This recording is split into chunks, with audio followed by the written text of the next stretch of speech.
Joining us now is Josh Kerns, the County Commissioner for District 3 in Spokane, Washington. It's good to see you, sir, even under these times. What is the situation on the ground right now? What are you dealing with in this current phase?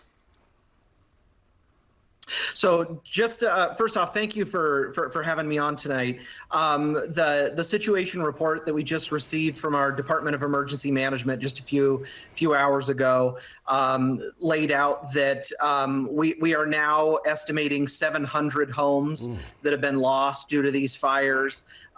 We are just under 8,000 acres that have been burned, and 21,000 homes are under some form of an evacuation order, whether that be levels 1, 2, or 3 when it comes to evacuations. And all three fires still are 0% contained.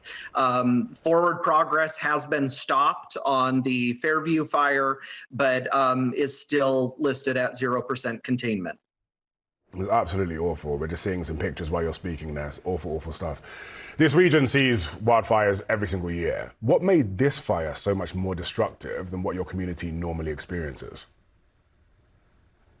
So what was really a new thing for this region that we haven't seen in over 135 years is that this was such an urban area that saw the devastation of these fires. A few years ago, we had some of our biggest fires ever in the Grays Road and Oregon Road fires, but those were primarily in rural settings. What we saw yesterday and this morning was we were seeing a suburban type setting, urban and suburban settings. I mean, homes with sidewalks, with paved streets in front of them, homes that are on, quarter acre to a third of an acre size parcels that were just devastated by this fire. And that is just something that in our region really is not heard of. These pictures are just absolutely extraordinary. It's really, really awful stuff. Thank you to your team for working on them. How has the firefighter response been so far? Are teams starting to gain any ground? You said it's 0% contained, but what kind of things are they working on right now?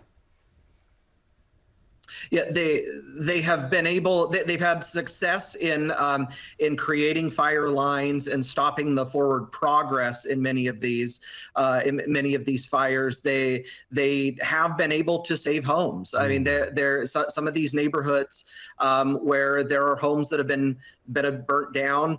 The house right next door is still standing. They have had success at that.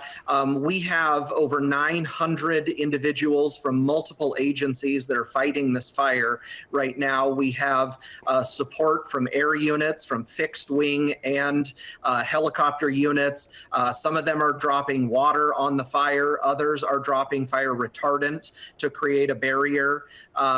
We have dozers out there trying to create those fire lines. We have fire engines. We have hand crews out there that are digging fire lines. So it's been a tremendous amount of cooperation through mutual aid agreements that we have with area fire districts and with other states. As you mentioned in the lead-in, we have assets, whether that be personnel or equipment, from over a dozen other states, some as far away as Florida and Alaska, that are here helping us fight these fires. Kind of on that point, you have seen an enormous community response. What stood out to you so far in terms of what people have been willing to do to help? One of the things that I think just really shows how such a horrible event can bring out the best in our community is, first off, we've seen from our local school districts, Spokane Public Schools, they're opening up a day camp for individuals to drop off children ages 4 and up.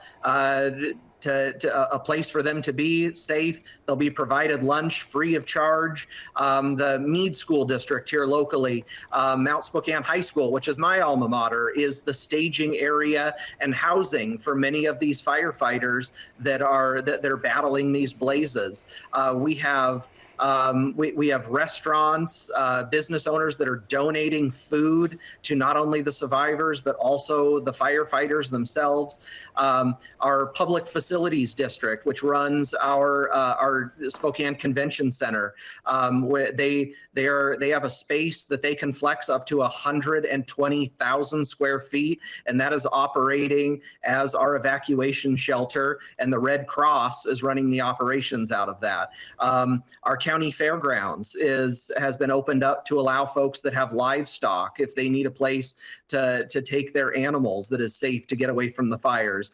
The city of Deer Park, which is a tremendous city that is several miles north of the fire, they've opened up their parks for RVs to locate there for folks that are evacuating, and open up the bathrooms so they have access to those facilities.